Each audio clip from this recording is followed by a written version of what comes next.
사랑이라는 주제의 말씀을 나누겠습니다. 하나님은 사랑이십니다. 또 최고의 계명은 또 사랑입니다. 우리가 사랑할 때 율법이 완성된다 그랬습니다. 우리가 사랑은 하나님의 속성입니다. 그래서 하나님은 우리로 하여금 너희도 사랑하라 그랬어요. 그러니까 우리가 예수 잘 믿는 건 사랑하는 거예요. 우리가 성경 잘 모를 수 있습니다. 그러나 우리 내면이 사랑으로 가득 찰 때 하나님은 기뻐하실 줄로 믿습니다. 하나님께서 우리에게 최고의 사랑을 주셨는데 그게 바로 오늘 마태복음 1장에 우리가 봉독했던 임마누엘, 하나님이 우리와 함께 하신다는 거예요. 도저히 우리와 함께 할 수 없는데 우리는 죄로 물들었고 병들고 타락했는데 인간은 생각하는 거 잠시 순간 하나님 은혜 받다가 순간 놓치면 죄 짓는 게 인간의 본질이에요. 우리 마음으로부터 죄 지었으면 그건 죄인 거예요. 여인을 보고 음욕을 품은 자는 이미 간음하였다고 그랬어요. 남의 것을 도적질하려고 하는 것 이미 도적질한 거예요. 그러니까 마음으로 내가 도적질을 해야 되겠다? 그건 도적질 이미 한 거고, 내가 간음해야 되겠다? 음욕 품으면 이미 간음한 거예요. 근데 그런 죄인에게 오늘 하나님께서 구원의 은총을 허락해 주셔서 뭘 하신다고요? 임마누엘 하신다는 거예요. 하나님이 함께 하신다는 거예요. 이게 하나님의 사랑이에요. 도저히 함께 할 수 없는데 함께 하는 거예요. 그처럼 큰 사랑이 어디 있겠어요? 제가 필리핀 그 쓰레기 마을에 처음 갔던 때가 기억이 납니다. 지금은 자주 가지만 그래도 자주 가요. 우리 김하영 선교사님 계셔서 자주 갑니다. 그런데 처음에 그때 갈 때는 도저히 여기에 살 수 없겠더라고요. 왜냐하면 쓰레기 물이 이 시내를 이루는 거예요. 썩은 냄새가 말로 할 수가 없는 거예요. 조금만 있어도 목이 아프더라고요. 근데 거기 집회하고 왔는데 목이 회복되기까지 한 2주 걸린 것 같아요. 근데 선교사님 거기서 사시더라고요. 그게 누구의 마음일까? 그리스도의 마음인 것 같아요. 우리 둘째가 지금 아프리카 루안다에 있는데 나는 흑인들 보면 별로 기쁘지가 않아요. 그다지 좋은 느낌이 없는데 얘는 그 흑인들 보면 그렇게 행복해하는 걸 봐요. 특히 어린아이들. 걔네들 집에 쌀도 사주고 교복도 입혀주고 학교도 보내주고 올해도 한 1억 3천 배정 받아가지고 애들을 케어해 주는 거예요. 가정을. 그 가정에 가서 아빠 가정에 갔더니 쌀 2kg만 줘도 너무 행복해 한다는 거예요. 비누 하나 사줬는데 그렇게 행복해 한다는 거예요. 우리 비누 주면 어때요? 인상 쓰여요. 피부 나쁘다고.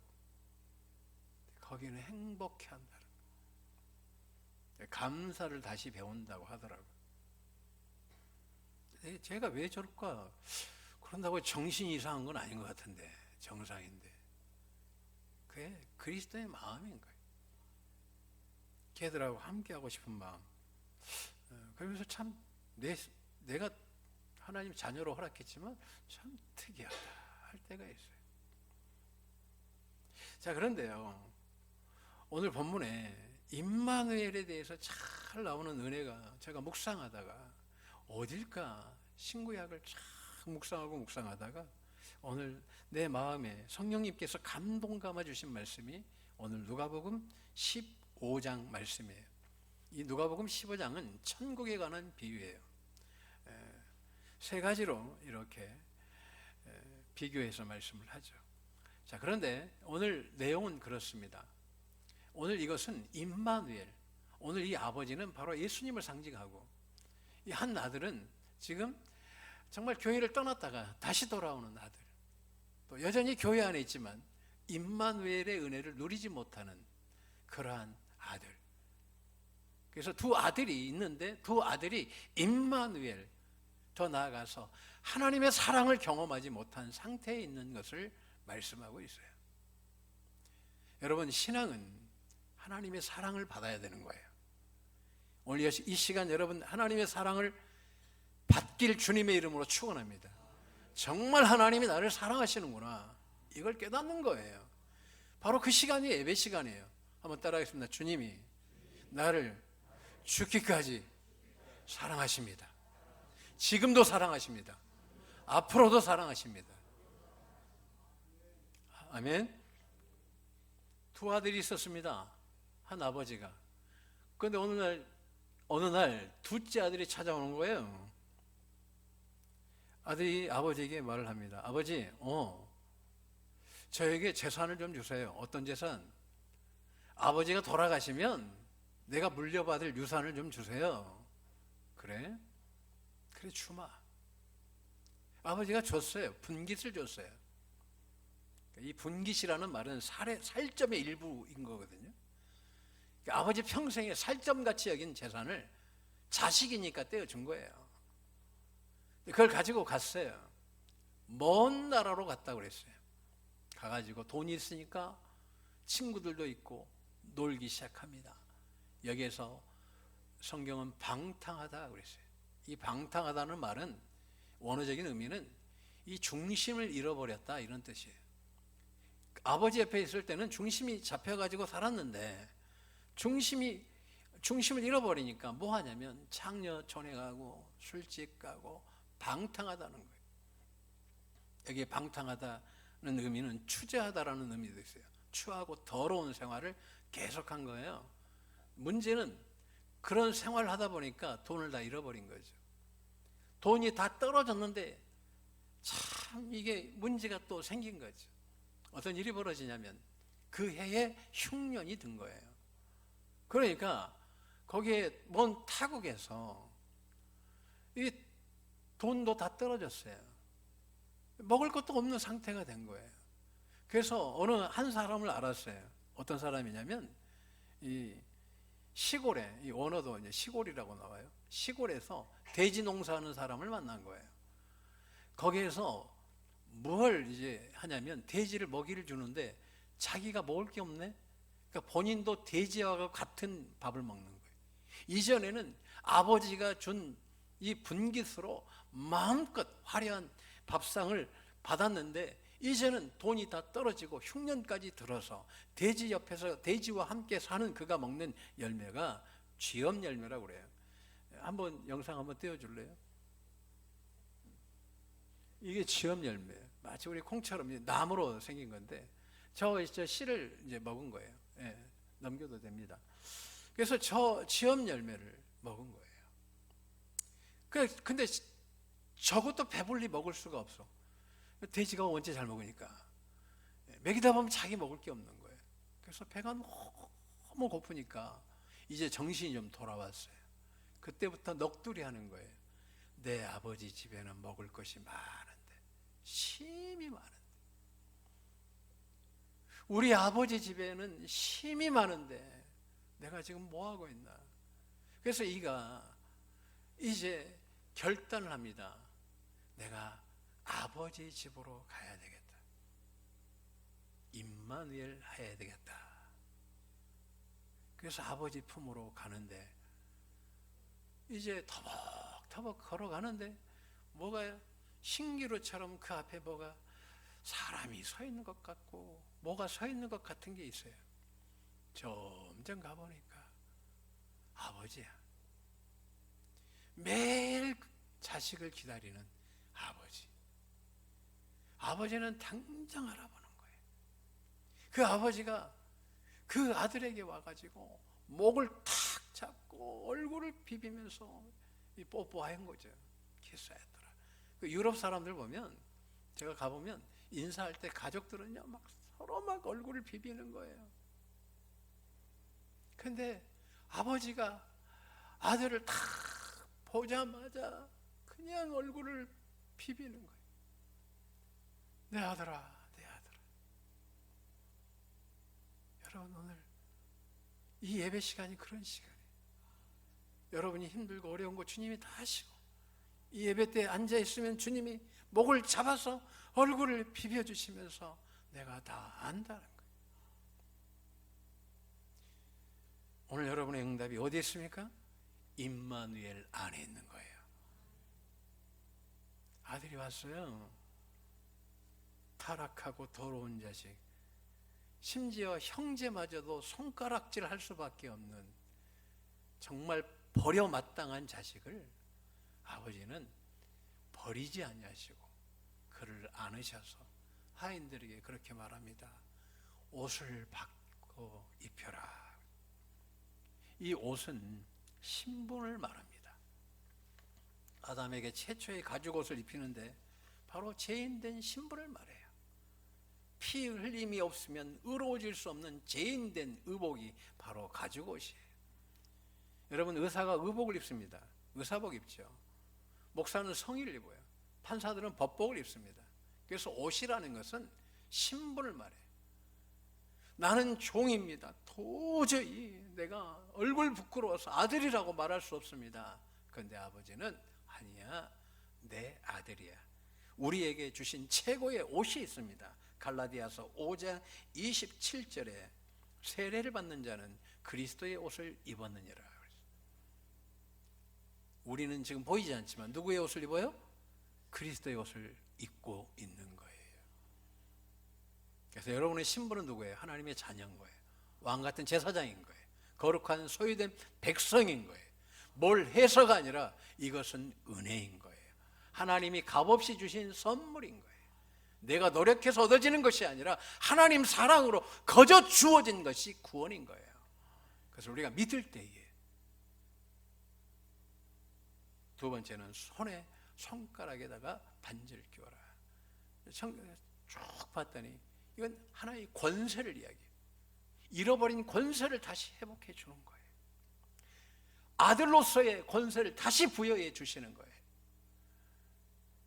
요셉이 그의 인장에 손가락을 이 반지 하나를 통해서 그가 총리가 된 것처럼 애굽 땅에서 모든 권세를 가진 것처럼 이 세상을 살아가는 우리에게 하나님 자녀로서의 권세를 다시 부여해 준 거예요. 그리고 난 다음에 세 번째, 신발을 신겨 줍니다. 보통 우리가 출애굽 과정에서 보면 하나님께서 신을 벗어라 할 때에 모세에게 신을 벗어라 그랬어요. 그리고 여호수아에게도 신을 벗어라. 이때는 구별을 말해요. 거룩함을 말합니다. 세상 것으로 하나님과 함께 할 수 없다는 거예요. 근데 오늘 둘째 아들이 문제가 뭐예요? 세상의 신을 신고 세상으로 가버린 거예요. 이제는 에베소서 6장에 나와 있는 전신갑주에 나와 있는 말씀처럼 평안에 예비된 복음의 신을 신어야 되는 거죠. 그래서 우리의 발걸음이 중요한 거예요. 할렐루야. 그래서 하나님 앞에 번제단 될 때 발을 다 잘라버리잖아요. 우리의 발 구별돼야 돼요. 손도 구별되어야 돼요. 네가 세상으로 가서 이렇게 고생한 이유는 임마누엘을 놓쳤다. 하나님 사랑을 놓쳤다는 거예요. 그럼 어떻게 해야 될 거냐 할 때에 복음의 신, 말씀이 너를 잡아야 된다. 교회는 사람 믿는 데가 아니에요. 하나님 믿고 사람 믿는 데가 아니에요. 교회는 오직 하나님만 믿는 거예요. 사람 믿는 데가 아니에요. 교회는 하나님만 믿는 거예요. 하나님 되시고 하나님 독생자 되시는 예수님을 믿는 곳이에요. 인간을 믿는 데가 아니에요. 교회는. 왜냐하면 예수님께서 십자가에 못 박혀 죽으시고 부활하신 이후에 이 땅에 기간을 하나 남겨두셨는데 그게 바로 교회예요. 그래서 교회의 머리가 되신다고 그랬고 교회는 예수 그리스도의 몸이라고 말씀하고 계십니다. 그분의 피값으로 사셨다고 말씀하고 있어요. 교회는 사람 믿는 곳이 아니에요. 예수 믿고 사람 믿고 예수 믿고 사람 믿고 그런 곳이 아니라 오직 하나님만 믿는 곳, 더 나아가 독생자 예수 그리스도가 나의 구주이심을 믿는 곳이 바로 교회예요. 왜? 그분만이 우리에게 임마누엘의 은혜를 주시니까. 하나님의 사랑을 누릴 수 있는 길을 우리에게 허락해 주셨으니까. 사람 믿다가 다 지옥 가는 거. 여러분, 오직 하나님 되시고 하나님 독생자 되신 그 예수님. 왜 그러냐면 그분이 이 땅에 육신을 입고 오셨어요. 그리고 그냥 죽었습니까? 피 흘려서 죽으셨어요. 여러분, 제가 이제 이 채찍에 맞음으로 너희는 나음을 얻었다. 왜 예수 믿는 사람들이 이렇게 안 났습니까? 요즘에 징그럽게 안 났습니까? 미치겠어요. 다른 데 가서 안수기도 하면 입신해가지고 천국 가가지고 예수님도 만나는데 왜 우리 교회 주님 고쳐주세요 할 때 내가 지금 미국의 영상 하나 보면서 탁 은혜를 하나 받았네. 뭐냐면, 여러분 예수 믿죠? 우리 성도님들 할렐루야, 구원받았습니다. 근데 신유도 그렇게 믿으라는 거예요. 네가 구원받은 것처럼 예수님이 나를 고쳐주셨습니다 라는 확신을 갖고, 나는 완전히 구원받았습니다, 나는 완전히 치유됐습니다, 그렇게 믿을 때에 모든 병이 떠나간다는 거예요. 예수님 고쳐줄까 말까, 고쳐줄까 말까 이러니까 안 되더라는 거예요. 완전한 구원의 확신의 자리에 서면 주님이 치료하시는 거예요. 여러분, 치유의 역사는 예수님 어떻게 나의 구주이신 것처럼 믿을 때 주님이 질병이 떠나가게 하신다는 거예요. 암도 떠나가고 당뇨, 혈압 다 떠나가고, 할렐루야. 여기 우리 장로님 관절 말이지, 지금 남산 다니셔요. 걷지도 못해가지고 엄청 힘드셨는데 남산 다니시는데 할렐루야 한다니까요. 어깨 아프셔가지고 예배 때마다 찌릿찌릿 하셔가지고 보니까 치유가 되고. 옆 사람 보세요. 왜 안 날까? 할렐루야. 왜 안 날까요? 구원의 확신처럼 믿으시길 주님의 이름으로 축원합니다. 내가 고쳐요? 주님이 고치는 거예요. 여기 병석에 누워있는 분은 한번 지금 일으킬 거예요. 내가 여러분들이 중보기도 해주시면 주님이 치료해 주실 줄로 믿습니다. 제가 하는 게 아니에요. 말씀이 고치는 거예요. 분명히 이야기합니다. 제가 고치는 거 아니에요. 말씀이 고쳐주는 거예요.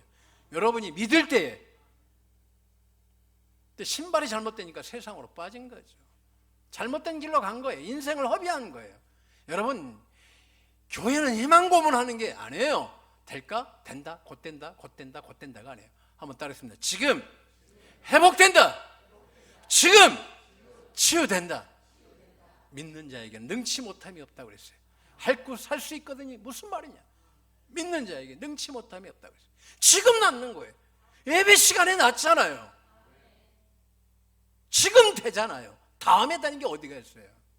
지금 구원받고 지금 역사가 일어나는 거예요. 여러분이 믿을 때에 안진뱅이가 일어나는 거예요. 회복이 되는 겁니다. 치유되는 겁니다. 여러분, 신을 바르게 신어야 돼요. 나의 신발은 복음이어야 돼요. 천국, 복음의 신을 신을 때 천국 가는 거예요. 이상한 신발 신고 다니면서 천국 간다고 절대 못 가요. 확신 있으세요? 나는 구원의 확신이 정확하게 있어요. 나는 오늘 죽으면 천국 가요. 왜? 예수님 때문에. 예수님을 구주로 믿기 때문에. 그래서 여러분의 복음의 신을 신기를 원합니다. 그 다음에 네 번째는 잔치를 해줘요. 소를 잡아주죠. 이걸 뭘까 했더니 바로 예배였어요. 임마누엘의 최고의 축복은 예배의 회복이에요. 다윗이 하나님 마음에 합한 자였어요. 왜 그럴까요? 모세는 율법을 체계화시켰다면 다윗은 예배를 체계화시킨 사람이에요. 그래서 찬송 중에 거하시는 주님을 경험한 거죠. 오늘 여러분, 찬송 중에 치유가 됩니다. 조금 후에 우리가 결단 찬송할 때도 제가 예수님이 채찍에 맞음으로 제가 나음을 얻었음을 믿습니다. 어떻게? 내가 구원의 주를 믿는 것처럼. 그럴 때 역사가 일어날 줄로 믿습니다. 예배를 회복한 거예요. 임마누엘이죠. 임마누엘의 최고의 은혜는 예배예요. 예배 가운데 수많은 은혜와 응답과 축복을 받았어요. 옆 사람들은 안 받은 것처럼 보는데 저는 많이 받았어요. 오늘 이 시간 그렇게 받길 주님의 이름으로 축원합니다.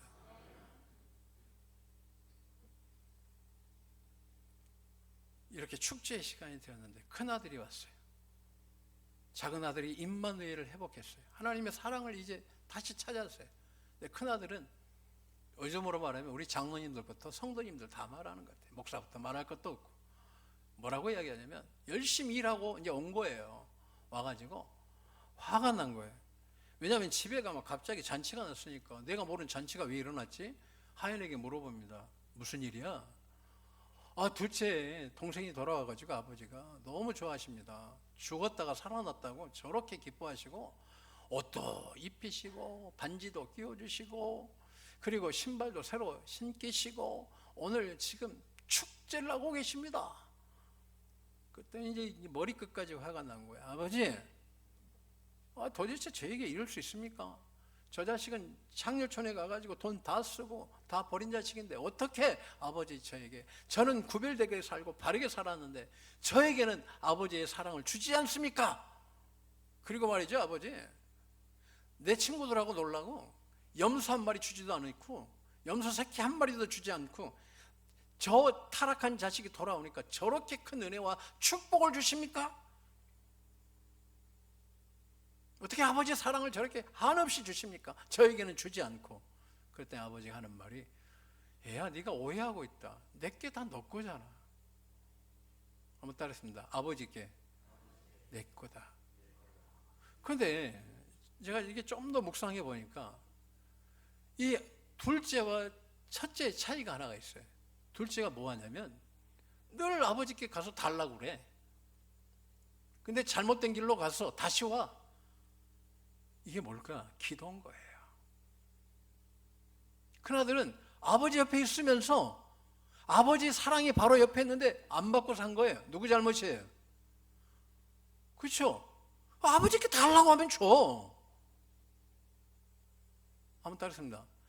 달라고 하시면 주신다. 할렐루야. 주시는 거예요.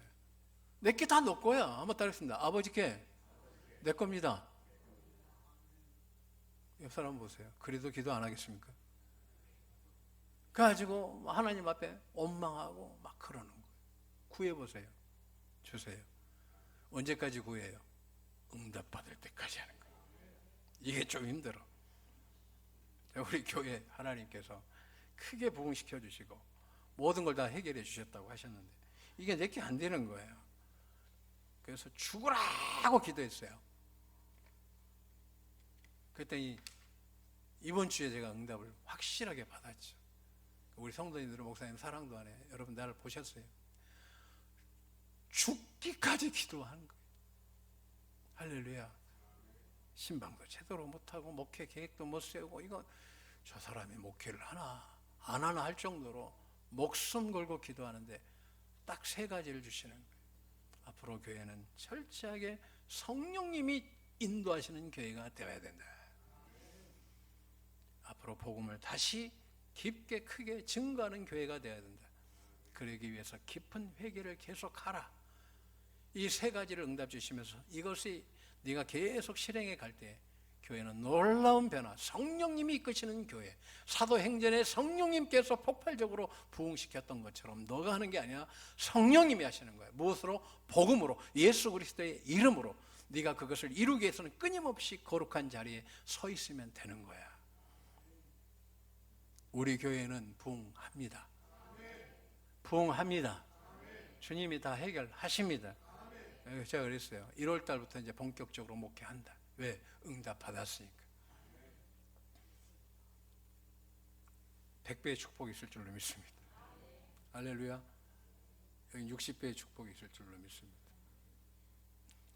한번 따르겠습니다. 하나님은 나에게 큰 축복의 문을 열어주셨습니다. 교회라도 같은 교회가 아니에요. 그래서 문제인 거예요. 모든 교회가 영이 열려야 될 줄로 믿습니다. 여러분 성령님이 함께 하시고 여러분 기도에 응답하실 줄로 믿습니다. 죽을 것 같더라고요. 내가 기도하는데 너무 외롭고 힘들고 기도하고 아무것도 할 수가 없어요. 하나님께서 성령님을 통해서 임마누엘을 통해서 세 가지를 말씀해 주셔서 앞으로 부흥한다. 성령님이 주관하시는 교회가 되라. 복음이 살아 역사하는 교회가 되라. 그러기 위해서 깊은 회개 속에서 삶을 살아라. 너무 감사했어요. 할렐루야. 우리 교회를 주님은 사랑하십니다. 성령님이 오시면 어떤 일이 벌어져요? 보혜사와 성령은 같은 분이에요. 요한복음 14장 26절. 보혜사는 사람이 아니에요. 천사도 아니에요. 하나님이에요. 창세기 1장 2절 나오는 하나님의 신 할 때 같은 말이에요. 이게 구약과 신약은 같은 의미예요. 이 성령이 오시면 보혜사 곧 내 아버지께서 내 이름으로 보내실 성령 그가 너희에게 모든 것을 가르치시고 내가 너희에게 말한 모든 것을 생각나게 하시리라. 요한복음 14장 26절. 보혜사와 성령 하나님의 영은 동의어예요. 동의어. 자, 그 다음에 로마서 8장에 보면 하나님의 14절 하나님의 영으로 인도함을 받는 사람은 곧 하나님의 아들이라. 여러분이 그 성령 받았기 때문에 예수 믿으면 성령을 받은 거예요. 그래서 여러분은 하나님의 아들입니다. 딸입니다. 할렐루야. 26절 로마서 8장 이와 같이 성령도 우리의 연약함을 도우시나니 우리는 마땅히 기도할 바를 알지 못하나 오직 성령이 말할 수 없는 탄식으로 우리를 위하여 친히 간구하시느니라. 성령님은 로마서 8장 27절 하나님의 뜻대로 성도를 위하여 간구하심이니라 라고 말씀하고 있습니다. 그래서 하나님께서 나를 향한 계획을 누굴 통해서? 오직 성령을 통해서 알 수 있는 거예요. 하나님께 여쭤보세요. 성령님께 여쭤보세요. 그럼 여러분에게 살 길을, 할렐루야, 축복의 길을 열어주실 줄로 믿습니다. 임마누엘의 길을 열어주실 줄로 믿습니다. 고린도전서 2장 11절 사람의 일을 사람 속에 있는 영 외에는 누가 알리요? 이와 같이 하나님의 일도 하나님의 영 외에는 아무도 알지 못하느니라. 성령님이 하십니다. 앞으로 우리 교회는 성령님을 사랑하고 더 성령님을 사랑하면서 복음을 증거하는 십자가의 복음이 있고 늘 회개함으로 하나님과 교통하는데 부족함이 없는 넘치는 그 임마누엘 속에서 살아가는 우리 모두 성도 되길 주님의 이름으로 축원합니다. 우리 교회는 따라하겠습니다. 우리 교회는 부흥합니다. 우리 교회는 크게 선교합니다. 할렐루야. 한번 따라하겠습니다. 성령님 사랑합니다. 환영합니다. 모십니다. 인도하여 주옵소서. 오늘 성령을 의지해서 우리 같이 찬양 드립니다.